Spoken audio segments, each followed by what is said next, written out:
I like music a lot. And so as a video gamer, if a video game has really good music, I like that a lot.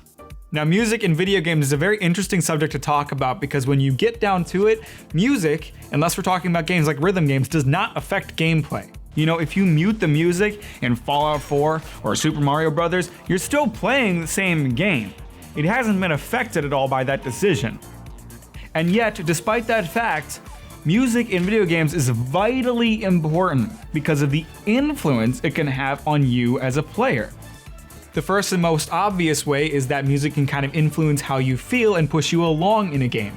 Persona 5 is a game that not only has incredible music, but that the music itself is very tuned to the situations that you are in. Oh wow, he's talking about Persona 5 in a video game.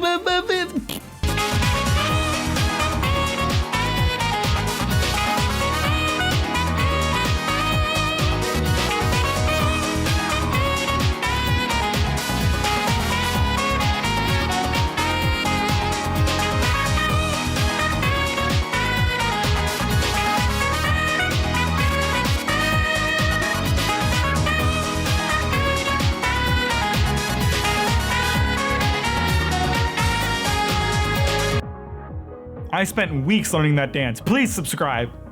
Persona 5 is a game that is very much based on two sides of the same world. One very normal and one that is very abnormal. Some could even call it a bit weird. You have the overworld where you live a very normal student life. You go to classes, you hang out with your friends, you eat a really big burger, win a prize, prizes indigestion. But then in places like the palaces and mementos, you participate in stand battles and beat up pedophiles and do non-normal student type things. I mean, I've been to high school. I graduated high school and no one can say that I didn't. And I didn't beat up any pedophiles, not even once. And I could have. And so the music matches the mood of these two places so well that you can become immersed into it and your emotion matches the song that you're hearing. A song like Beneath the Mask is very relaxed and down tempo because you're just living your normal student life right now. You go study for a test, you're not gonna die. Where have you been searching all along, confessing while alone and without a clue. But then you go into the palaces and you get a song like Last Surprise, which is very energetic and it makes me stressed out.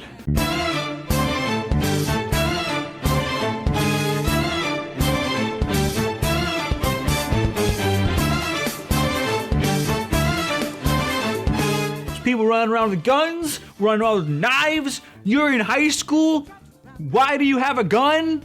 This is not promoting good Christian habits. Am I the only one around here who gives a shit about the rules? Market zero! The music clues into your dumb brain that like, hey, maybe this isn't normal. Maybe we shouldn't be doing this.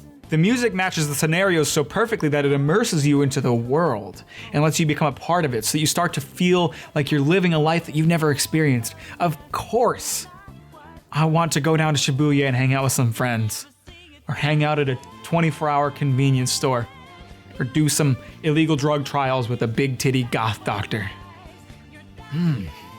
And so when you know that music can be used to influence how you feel and immerse you into a world, that same music can be used to subvert your expectations. Who else has played Doki Doki Literature Club?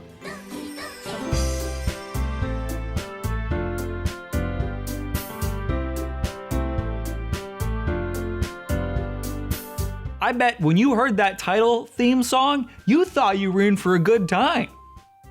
You aren't. You are not. Hi, Monica. Let's be friends, Monica. I want to be friends, Monica. Please don't hurt me, Monica.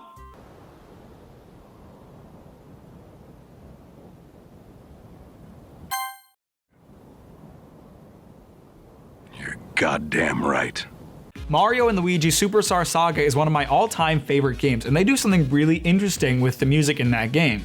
Laughter is a really big motif throughout the game. You have areas and music and even characters named after the sound of laughter, with very jovial music to go along with it. You've got places like Hoo Hoo Village,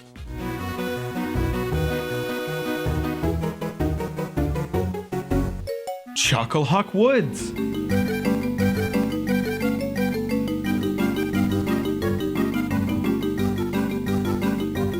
And even Teehee Valley.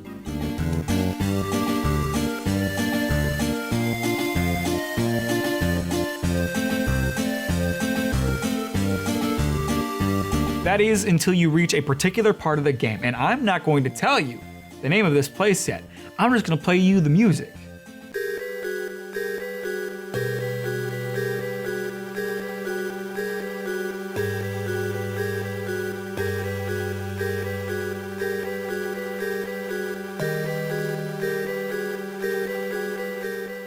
Do you want to know the name of this rather friendly and inviting sounding area? Joke's End. We're not messing around anymore, okay? No more hoo-hooing, no more chuckle-hucking, and definitely no more tee-heeing. Get it out of here. Fuck off, okay? This is where the joke ends. We're not playing around anymore. I was legitimately afraid of this place as a child. It's weird, it's hard, and I do not like that music. The music is a perfect fit for this area, and it feels like the entire game was built around this one joke, ironically called Joke's End. I didn't think about that until I said it. Joke's End is where boys become men, and men become the Italian plumbers. Go to hell. Speaking of game soundtracks that fit like a glove, Undertale has some really, really good music. I mean, come on, Megalovania and Sans himself have transcended the game.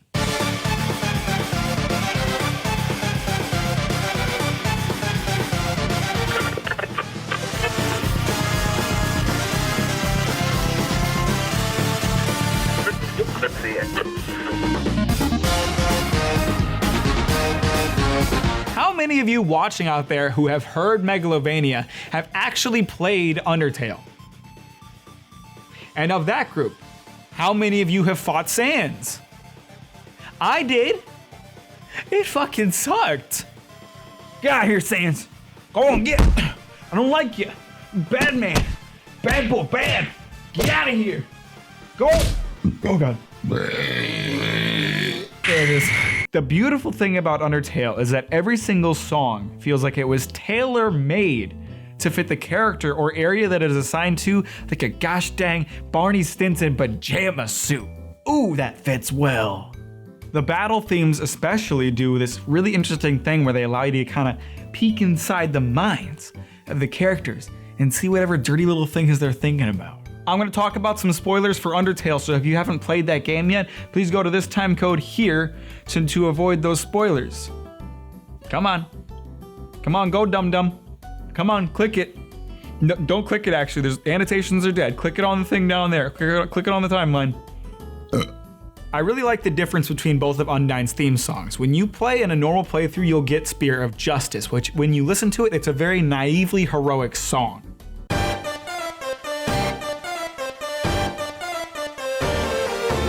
The reason for this is that you are not actually a threat to Undyne. I mean, come on, Undyne, look at yourself. You're a fish wearing armor you're holding a spear, trying to attack a child. What are you doing? Get your life together, go to culinary school. I'm sick, I'm picking you up, Undyne. Here's a culinary school. Look, Gordon Ramsay's inside. He's gonna teach you how to make some goddamn pasta. Here you go. Get your fucking shit together, I'm going home. And so you can tell from Spear of Justice that Undyne sees herself in a very heroic light at this moment. She thinks she's being protector. She thinks she's stopping some kind of threat, but again, just a child. Come on, Undyne. However, if you choose instead to do a genocide run of the game where you choose to kill literally everything up to this point, you will instead get to hear battle against a true hero, which is a very desperate and suspenseful song.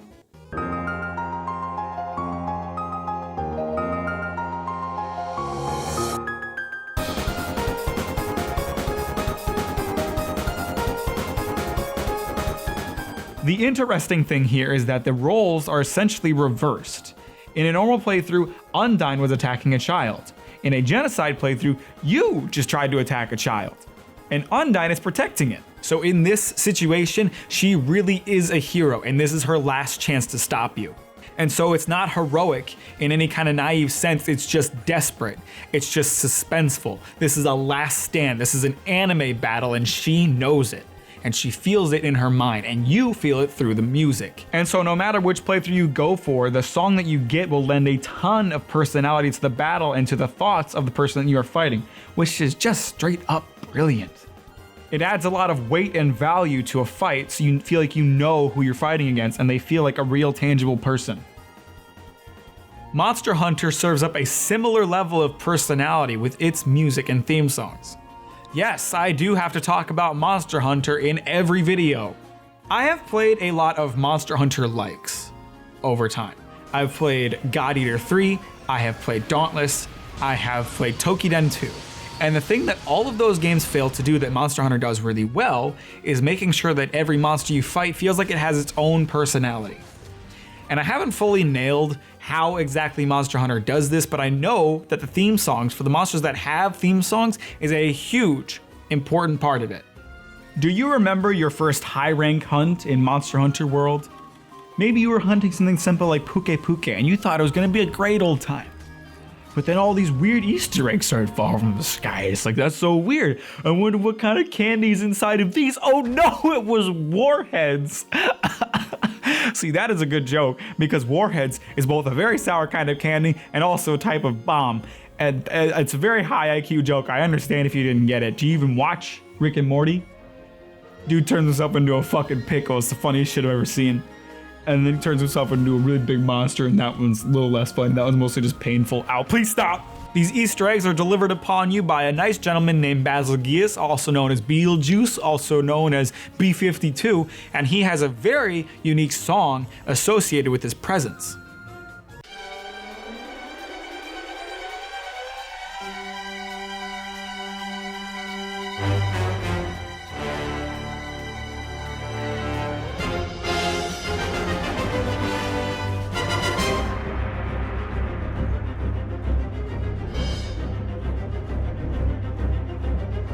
The beginning chords of that song quickly associate itself with his presence so that you know, as soon as you start hearing that shit, it's time to get out of there. Go back to camp, sharpen your weapons, drink some tea.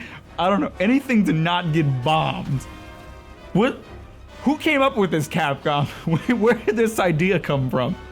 And listen, after all that running away you're gonna be doing from those warheads, you're probably gonna be a bit sweaty. Hunting is pretty dirty business, okay? You're running around, you're splashing blood everywhere, you're maybe diving into the murky swamps, so you know, you're gonna get a little dirty. But it's okay, Mizutsune has your back. She'll wash you down with some nice soap bubbles, and then she'll gently power wash your skin off. Hey, you can't sweat if you don't have any skin. You're welcome. Mizutsune is a very traditional Japanese mythology inspired dragon, and so its theme matches that perfectly by using traditional Japanese instruments and sounds.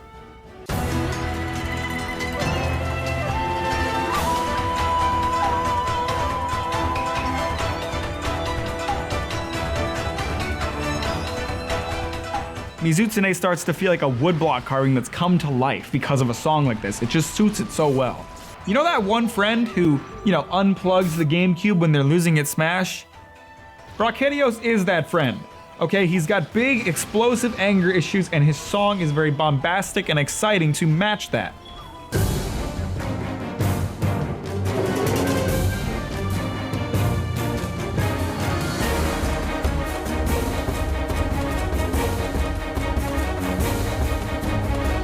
And just when you thought that Brachelios' anger issues were bad enough, his older brother, Raging Brachelios, bursts into the room and he brings out the choir boys and they just start beating up the GameCube. And you know you're not fucking around anymore.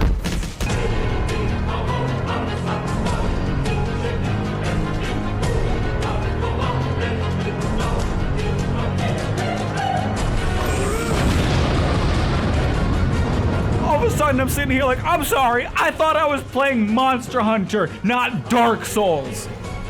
Future Mack, can I please get a high five for how incredible that segue was?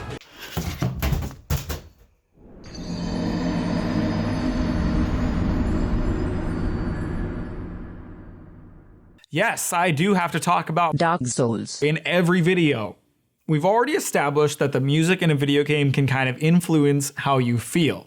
And so the brilliant thing about Dark Souls is that there is no music. Dark Souls is a game that is very much full of hidden enemies, secret areas, and traps.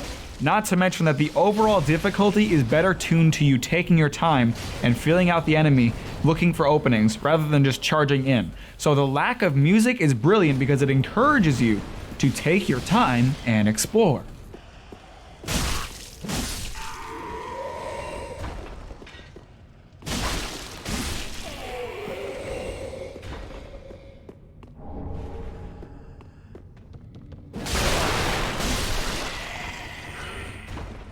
That is until you enter a boss room. And then the music says, fucking run.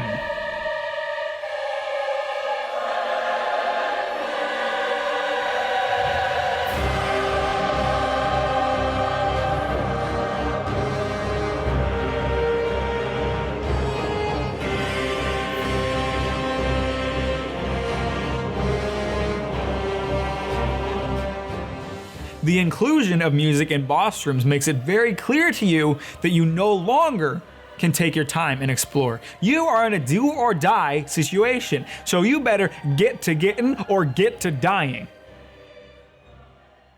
The boss music in Dark Souls is actually so iconic that 3 simple notes off of Gwyn's theme have become a bit of an inside meme within the Dark Souls community. That very simple plin plin plon. Plin, plin, plon. I don't know why. People will latch on to weird things, but I'm sure it was very exciting for them when the plin, plin, plon made its return against the Soul of Cinder in Dark Souls 3. I would have liked to experience that hype, but unfortunately, I played Dark Souls 3 first. So, that's ruined for me now. The lack of music in the overworld works again because the world is extremely compact, very highly detailed, and chock full of content. Where this doesn't work is a game like Minecraft, where you have a lot of downtime. Maybe you're waiting for iron to smelt. Maybe you're walking from point A to point B. Maybe you're spending hours building a gigantic wall around a castle that will probably never get finished, just as an example. So if you removed the music from Minecraft, you'd have way too much time to be alone with your thoughts to start thinking about embarrassing things you did in high school, and nobody wants that.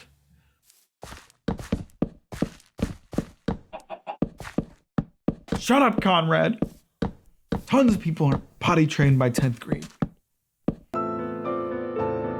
However, this doesn't mean that you get to have crazy ass Dark Souls style boss music throughout Minecraft while you're playing. The music has to be very slow and ambient because it's never meant to do more than occupy the background.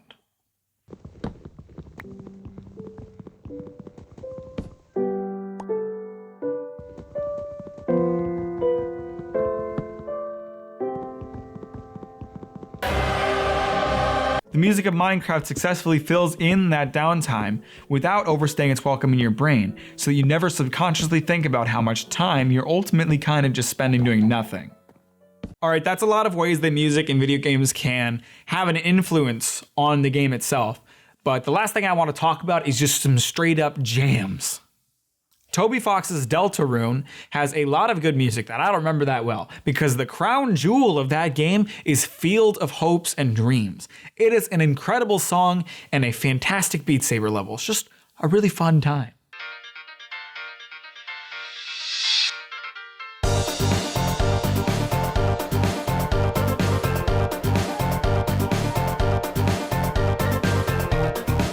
Monster Hunter's Proof of a Hero is a straight up iconic song that gets me hyped up every single time.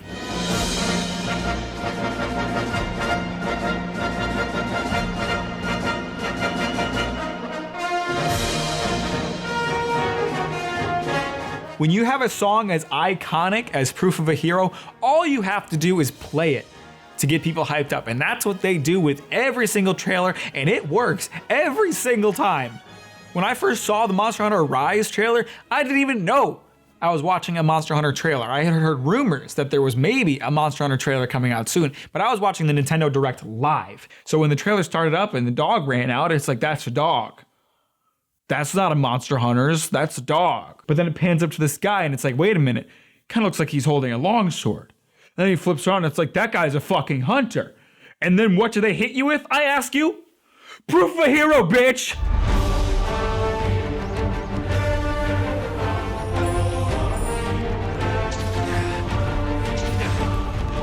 Oh my god, this was exciting. I was literally screaming at my phone when this happened. I scared my cat. She went and hid under my bed because I was being so loud. But oh my god, I was so excited immediately because they used Proof of a Hero. Ah! And speaking of Monster Hunter Rise, there's actually another really great song in that trailer. And Capcom, I just want to know, what is that song?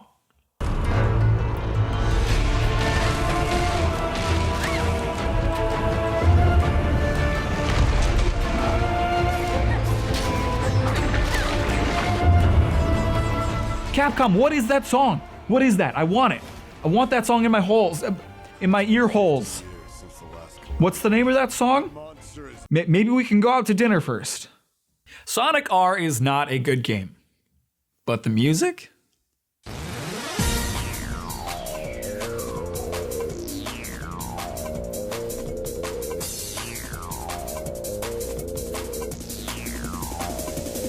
Come on, run away.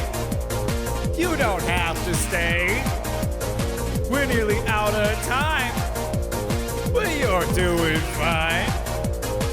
So stay on track and don't look back. Just feel the pace. Come on now, race! Everybody supersonic racing. Try to keep your feet right on the ground. When you're supersonic racing, there's no time to look around. We're just supersonic racing, running to the point of no return. Everybody supersonic racing. Come on, let the fires burn. Everybody, everybody.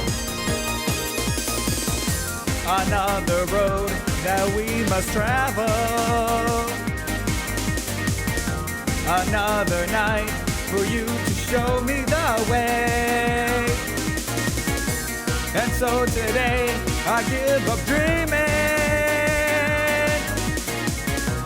'cause now I know that I need you every day.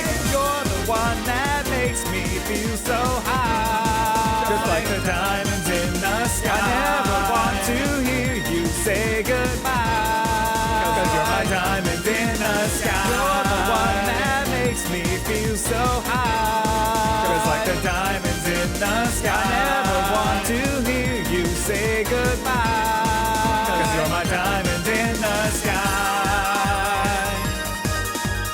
Yeah. I have my solo video game cover album coming out soon. Don't worry about asking.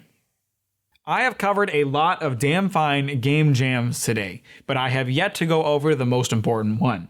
It is my all-time favorite song in any video game, and as they say, save the best for last. Or should I say, the grand finale, and you'll get how clever that is in a second.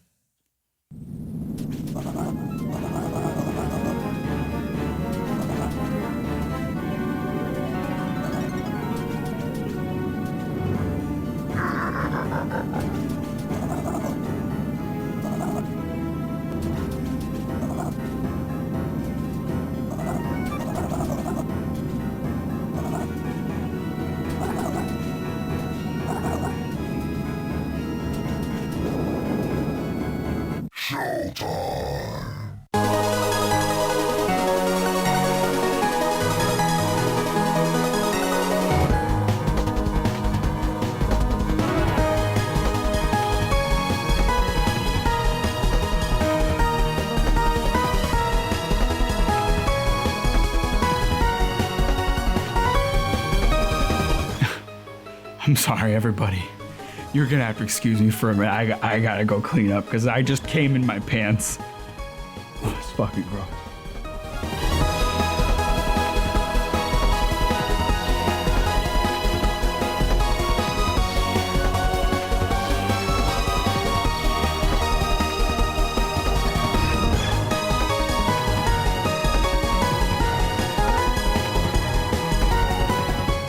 Oh my God, I love this song. I used to replay this boss fight over and over when I was a kid just so I could hear this song. It is so freaking good. Every time I hear it, I can just perfectly picture that boss fight because it is that iconic. It is a fantastic song for a fantastic final battle, and I just absolutely love it. By the way, the name of this song is the grand finale. I forgot to actually say that in my recording, which made the part where I said you'll get how clever that is not work at all, because I never said the name of the song, but it's called the grand finale. So when I said that, should I say the grand finale, that was pretty clever, because it was the grand finale of the video, but also the song is called the grand finale. So a great game soundtrack can teach you how to feel, how to act, and can just straight up make a great game even better.